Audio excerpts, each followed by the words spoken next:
We possess our will. We are currently being tested. At this moment, the Almighty is discussing our equipment. Therefore, we endowed him with the ability to hear and see, ensuring that he possessed both auditory and visual perception.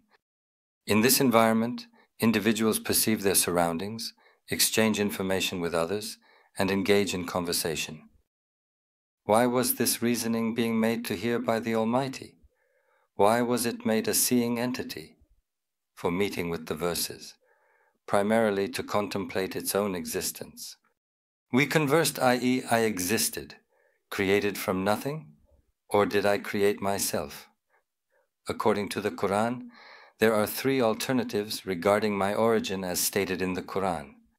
Either you were brought into existence from nothing, from absolute nothingness. Either you brought yourselves into existence, or you were brought into existence by Allah.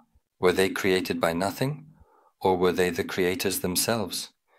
These options are separate choices from the Almighty. The other is Allah's creation. This is the process of human seeking answers. The most fundamental question that enables a person to meet with the Almighty in the shortest way possible is the question of, who am I? The answer related to one's own existence.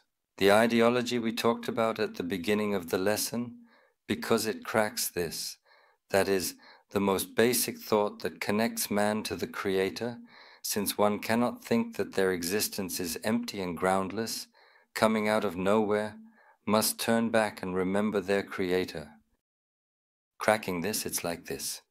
You're either becoming one of them, monkeys, from here, from there, a story when they also go from here, understood, that's how the hurdle is overcome.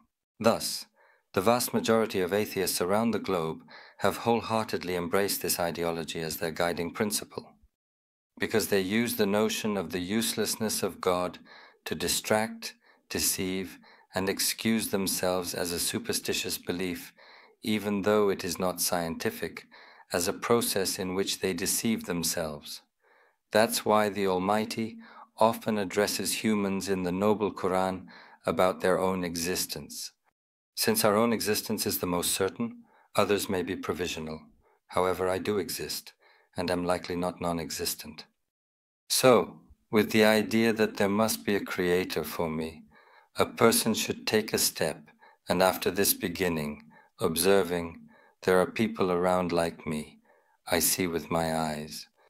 I share my feelings by talking to them. They have similar thoughts and none of them could have created me. I talk, and they are also seeking answers to the same questions. A process in which reading the verses around, wave after wave, gives meaning to the life of a person who establishes a relationship with the creative power.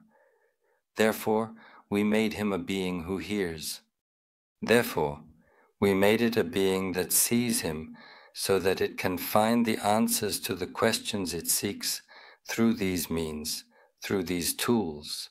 Do not let anyone be blind, do not let anyone be deaf. We created him and made him hearing and seeing. Now, if these two fundamental tools are used by the individual to answer this great question, then the right is given. Again, these tools, like the eye, will be used when walking on the road to avoid bumping into the person in front.